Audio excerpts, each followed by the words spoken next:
Hi, this is Charles, bass player for Final Gravity, and I'd like to share with you my playlist for the week of February 2nd to February 8th, 2026. There will be a lot of content about the band Coroner towards the end of this video, so once you hit Coroner, if you're not interested, you're done. Although you should stick around to the very end to see the t-shirt of the week. Let's begin. First, I listened to a band called Low Pond, Get Well Soon from 2025. This four-piece rock outfit from Ohio was named after the villain in John Carpenter's cult classic Big Trouble in Little China. They have stoner and grunge roots with a Soundgarden influence that peeks through in the opening track, The Good Fight, which poses the musical question, how heavy can a hard rock song get and still not be metal? Groovy, fuzzy riffing during the verses gives way to melodic choruses, giving vocalist Jeff Martin room to shine. No, not the same Jeff Martin from Surgical Steel, Racer X, and Badlands. The song Wormwood wouldn't sound out of place on Tool's Opiate EP. Scott Thompson's crushing, fuzzed-out bass tones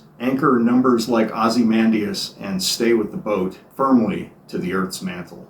Rogue Wave continues with that early Tool vibe. Their laser focus is both a blessing and a very mild curse. They're able to focus in so effectively on a specific sound that there's a bit of sameness to every track. I found myself wishing they'd change it up a little, and then bang, the last track comes on, 6 Bells, which slows the mid-tempo stompers down to a plodding crawl. I found it agreeable, however. Combined with a particularly evocative set of lyrics, this is my favorite song on the album. Low Pond has a discography 20 years deep, and this is the first album I've listened to them, so I can see I'm going to be diving in to their past in my future.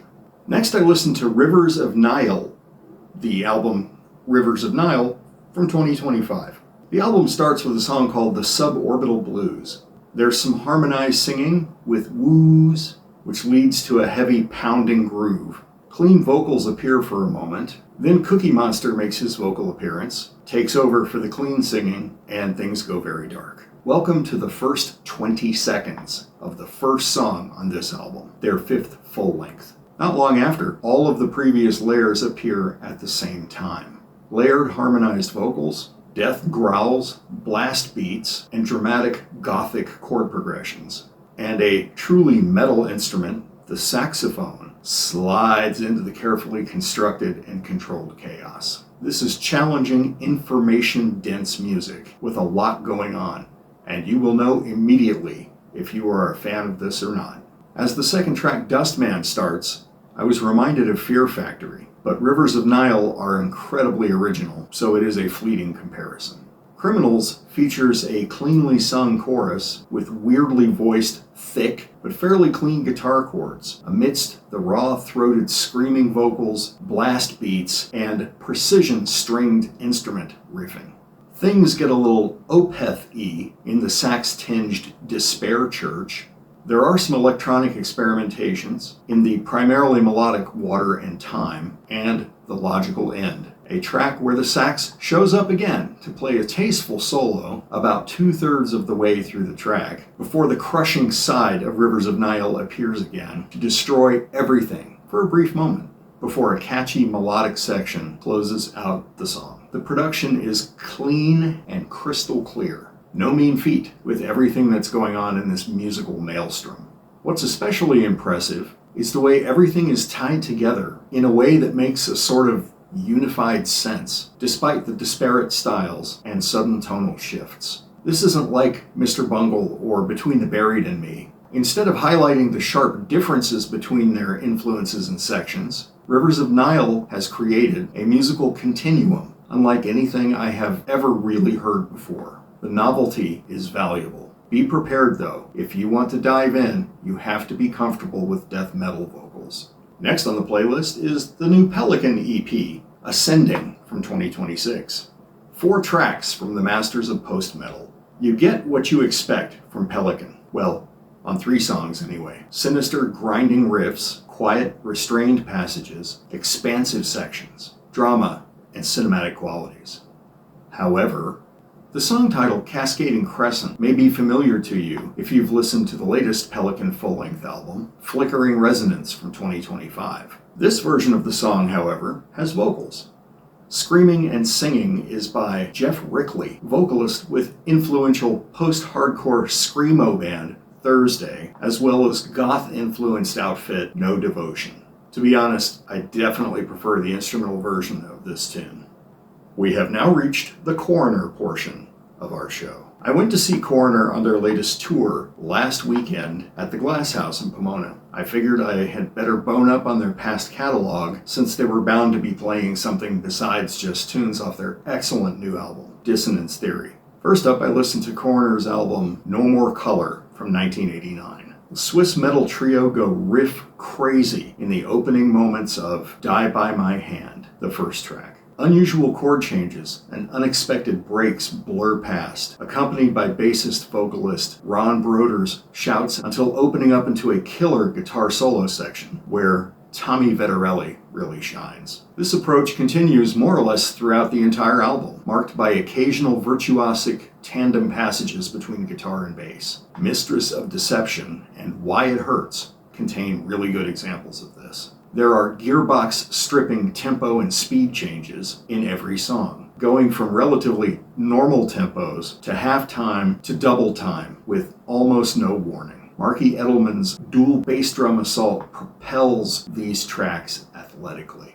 Occasional sections of songs reveal at least a passing knowledge of classical music theory, and there are tricky time signature changes to deal with scattered here and there throughout these compositions. And then suddenly, clean guitar tones, as heard in the track Tunnel of Pain, will appear. Coroner generally seemed to save something a little special for the last track. On this album, it's Last Entertainment, a piece that starts off with a Twilight Zone riff on keyboard. The band starts under a spoken word section. The tempo on this track is a bit slower than all the other ones here, more controlled, but the chord progressions are unconventional, and the track builds to a proper climax before the voice returns over a brief melodic section with clean guitar and wind chimes. An odd way to end such a brutal album for sure, but interesting, and as it turns out, on brand for these guys. Next on the Coroner hit parade, Punishment for Decadence from 1990.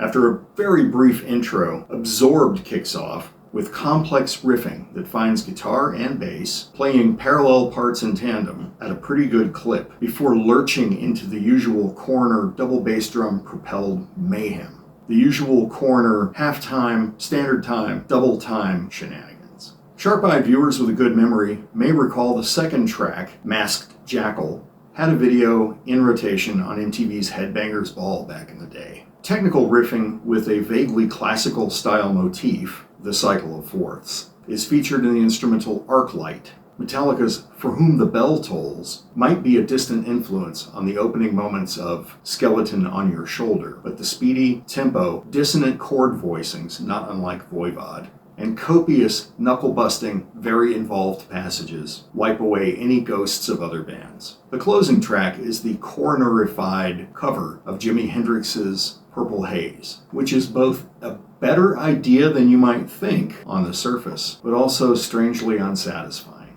The third Coroner album I listened to was Mental Vortex from 1991. It starts with Morse code-like rhythms, followed by riffing with guitar voicings not that far off from what Piggy used to provide us in Voivod. Something I noticed immediately was how much better the mix was on this record than the two previous ones. You can thank Tom Morris of Morris Sound Records in Tampa, Florida, since he did the mix. Tom and his brother Jim are very well known in the metal community for producing and or mixing and or engineering bands like Savatage, Crimson Glory, Agent Steel, Death, Obituary, Pestilence, Iced Earth, Morbid Angel, Creator, Atheist, and the list goes on. The detailed mix allows scrutiny. Every nuance in the songs is present and audible. Wind chimes, subtle keyboards, acoustic guitars layered on top of electric guitars, sneaky little tambourines. Have no fear, the band has not in any way sold out. The track Simtex Revolution does have a riff vaguely reminiscent of Metallica's One, though the song itself is really nothing like Metallica. It's a track that has all the elements of Coroner's sound. Propulsive drumming, dexterously executed guitar solos, shouted vocals, challenging time signatures, and plenty of different sections. Also worth mentioning is the track About Life that goes through riffs faster than most people go through socks. The closing track is a cover of the Beatles' I Want You, She's So Heavy. Purists will probably have a stroke, but I find it respectful, if a bit unnecessary. Well, that's it for this week. Make sure and leave us a comment about what you listened to last week. Follow our accounts if you haven't already, and get a load of the t-shirt of the week.